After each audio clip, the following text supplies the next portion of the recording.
Nellimattam Valachira LP school വാർഷികം ആഘോഷിച്ചു. Nellimattam Valachira LP സ്കൂളിന്റെ 66ാമത് വാർഷികമാണ് ആഘോഷിച്ചത്. ഉദ്ഘാടനം ഗ്രാമപഞ്ചായത്ത് പ്രസിഡന്റ് PK മൊയ്തു നിർവഹിച്ചു. എല്ലാ മുതിർന്ന കാരണവും നമ്മൾ വിട്ടുപിരിഞ്ഞ് പലരും അവരുടെയൊക്കെ ആത്മാവിന് നിത്യശാന്തി ഉണ്ടാകട്ടെ, സർവശക്തങ്ങൾക്ക് പാപബോധം നൽകട്ടെ എന്ന ഈ സന്ദർഭത്തിൽ പ്രാർത്ഥിക്കുകയും ഇതിനുവേണ്ടി ചെയ്ത ഓരോ പ്രവർത്തനങ്ങളുടെ ഓരോ കാര്യങ്ങളിലും നന്മ ഉണ്ടാകാൻ ഇടയാകട്ടെ എന്ന് പ്രാർത്ഥിച്ചുകൊണ്ട് ഞാൻ ഒരിക്കൽ കൂടി ഇതിന്റെ ഇത്ര മനോഹരമായി പരിപാടി സംഘടിപ്പിച്ച സംഘാടകരെ പ്രശംസിക്കുന്നു. അതോടൊപ്പം തന്നെ ഈ വാർഷിക സമ്മേളനം ദൈവനാമത്തിൽ ഉദ്ഘാടനം അറിയിക്കുന്നു. നന്ദി. മാനേജർ അബ്ദുൾ റഹീം അധ്യക്ഷത വഹിച്ച ചടങ്ങിൽ PM സിദ്ദിഖ്, ജോമി തെക്കേക്കര, മുഹ്സിന ഷിഹാബ്, KA അൻസാരി, സന്ധ്യ P ഗോപാൽ, സജിത് കുമാർ തുടങ്ങിയവർ പ്രസംഗിച്ചു.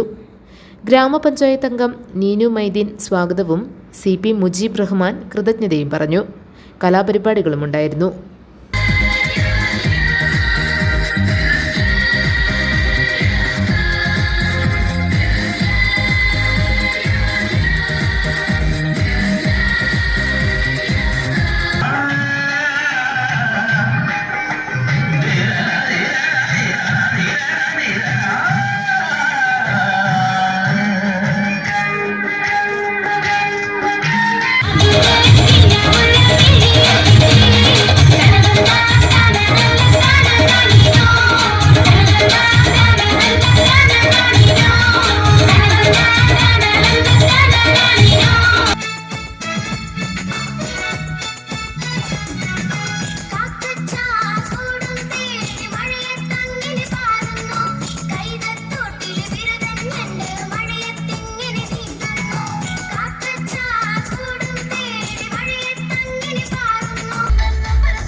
GTV news, Kavalangad.